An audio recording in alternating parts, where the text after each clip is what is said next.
Joining us is LNP MP Garth Hamilton. Garth, good to see you. Love to get your reaction. So there's a stoush now between Alex Hawke and Senator Price. What do you make of it? Well, look, I've had a good chat with Jacinta today, and I stand by what she's tried to do here, which is raise a very important issue for a lot of people. There's a genuine question: has immigration in Australia been politicised?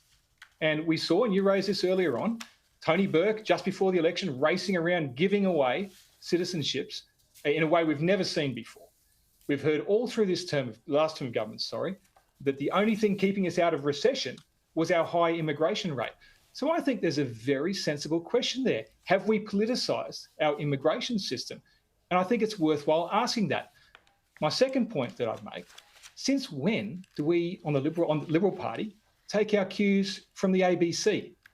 I mean, only the ABC could call Jacinta Price a racist. Isn't that the most ridiculous thing you could possibly come up with?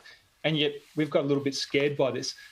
Third point I want to make: on this side of politics, we're lucky that we can say the things that we want to say.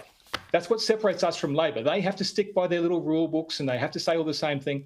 We can say the things that are in our heart. I come on your show all the time and do exactly that. Sometimes we upset each other. Sometimes our leadership isn't happy with that. I think if we treat each other with respect, we can get through those issues and we can have those proper conversations we need to have if we're going to be a credible opposition. So, Garth, taking all that on board, how unhelpful were the comments by Susan Lee and Paul Scar broadcast this morning? I know both of them. I saw Paul Scar at the airport this morning. He was on his way to Western Sydney to reassure the Indian community that the Liberal Party is not racist. Aren't they simply reinforcing the Labor messaging? It's pretty unhelpful. I think the worst bit we're doing is we're talking about ourselves. I mean, we're trying to rebuild here. We're trying to come back after a devastating election and to say to the Australian people that we're together, we're organised, we're coordinated, we're going to really try hard to get some good policy on the table. And instead, we're talking about ourselves. I don't think the Australian people are concerned about what we think of each other. They want to see us actually get involved in these conversations, have a proper fight, and separate ourselves from Labor on issues that matter. That's what we should be talking about.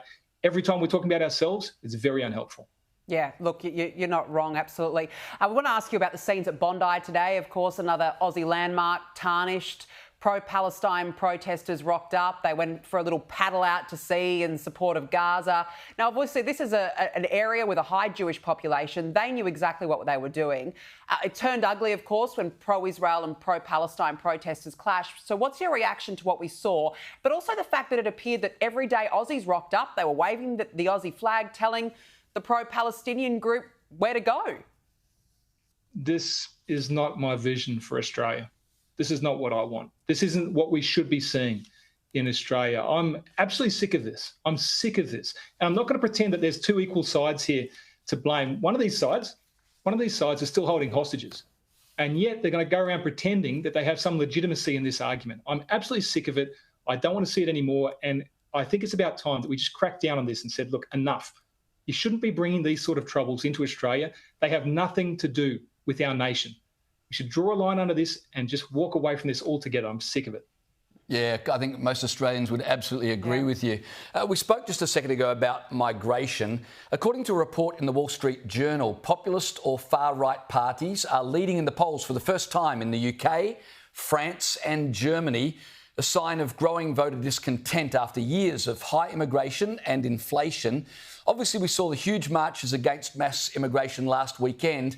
Can I put it to you, Garth? Australians have lost faith in our immigration system, not just in the numbers, but also in the quality of people being allowed to stay here. Do you think that's fair?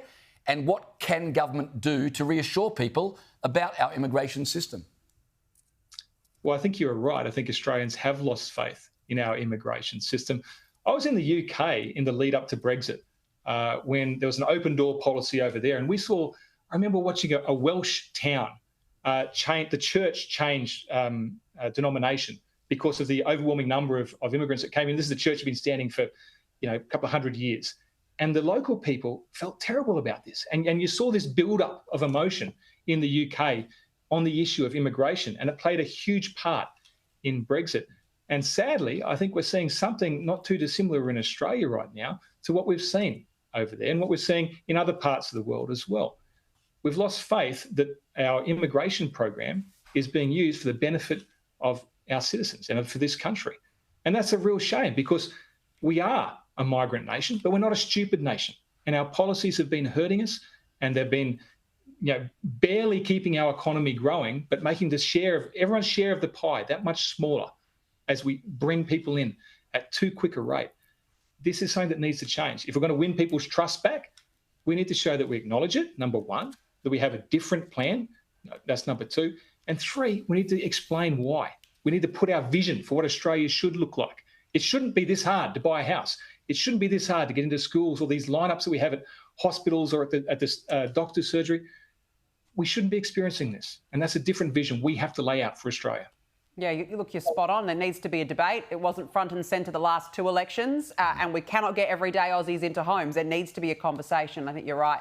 Now, look, Garth, as power bills keep going up and up under the renewables-only magic carpet ride, it seems that the true cost of net zero is being laid to bear. A Business Council of Australia report has found cutting emissions by 70% or more would carry a price tag of up to $530 billion.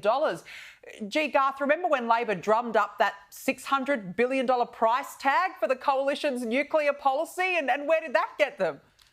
Absolutely. Look, this is fantastic. You know, I remember when we said we had to sign up to net zero because business wanted us to. Well, clearly that's changed. So clearly that excuse is gone now. But to give you an example of just what the scale of this spend is, this would be like running a second NDIS and then spending another $100 billion on top of that. That's how big this is. That's how huge an impact this is on our economy. And this is just going to go through. This is what we're told is the right thing for Australia, and we all have to agree with it. People on my own side still want to say that there's an economic driver for this. There's not. It's nonsense. We need to walk away from it as quickly as possible. Net zero is not about the impact on regional communities. Yes, there is an impact there. We need to change this conversation. Net zero is about the impact on every single house, every single business in Australia. The huge burden it's going to put on all of us, and it's going to drag our economy under. Garth Hamilton, you're a straight shooter. You're not afraid to say it how it is. That's why we like you. Thanks for joining us tonight.